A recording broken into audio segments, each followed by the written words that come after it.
நான் 21D arc challenge ஆரம்பிச்சு இன்னையோட 21வது நாள் ஆகுது. 21 நாள் அந்த சேலஞ்ச கரெக்ட்டா முடிச்சேனா அப்படின்னு கேட்டோம்னா, எஸ் முடிச்சிருக்கேன். பட் தெளிவா முடிச்சேனா அப்படின்னு கேட்டோம்னா, இல்லன்னு தான் சொல்லணும். ஏன்னா, நான் வந்து இதுல வந்து ஒரு சில விஷயங்கள்லாம் பண்ணக்கூடாதுன்னு நெனச்சேன். அதெல்லாம் பண்ணியிருக்கேன்.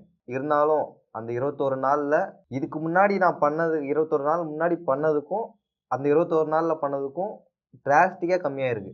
ஈவன் நான் தேவையில்லாம மொபைல் யூஸ் பண்றதாகட்டும், என்னோட ஸ்க்ரீன் டைம் ஆகட்டும். ஃபர்ஸ்ட்லாம் வந்து 10 ஹவர்ஸ், 11 ஹவர்ஸ் என்னோட ஸ்க்ரீன் டைம் இருக்கும். நெறைய வீடியோஸ் பார்ப்பேன். Instagram ரீல்ஸ் பார்த்துட்டு இருந்தேன்.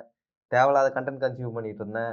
என்டர்டெயின்மென்ட் கன்டென்ட்ஸ் நெறைய பார்த்துட்டு இருந்தேன். பட் இப்போ இந்த 21 டே சேலஞ்சுக்கு அப்புறம் எது தேவையோ அத மட்டும் தான் பார்க்குறேன்.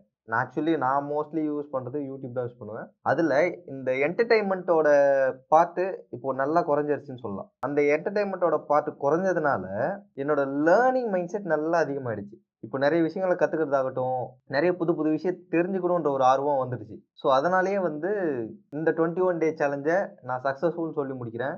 அது மட்டும் இல்லாம இந்த 21 நாளும் ஆவரேஜ் ஸ்க்ரீன் டைம் வந்து நான் உங்களுக்கு இந்த ஸ்லைட்ஸ்ல போடுறேன். நீங்க இத பாருங்க.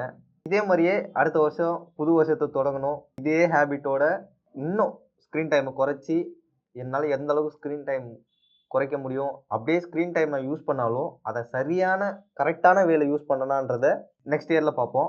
அடுத்த வருஷத்துல என்ன பண்ணலான்னு சொல்லிட்டு ஒரு ஐடியா இருக்கு. நான் என்ன பண்ண போறேன்? எனக்கு என்ன வேணும்ன்றது நான் இப்போ தெளிவா இருக்கேன். ஏன்னா இந்த 21 நாளும் நான் அதுக்கு தான் வந்து டெடிகேட் பண்ணேன். ஓகேங்களா? இந்த 21 நாள்ல நான் என்ன யோசிச்சேன்னா, எனக்கு என்ன தேவை? நான் எதுக்காக ஓடணும்? அப்படின்றத இப்போ முடிவு பண்ணியிருக்கேன்.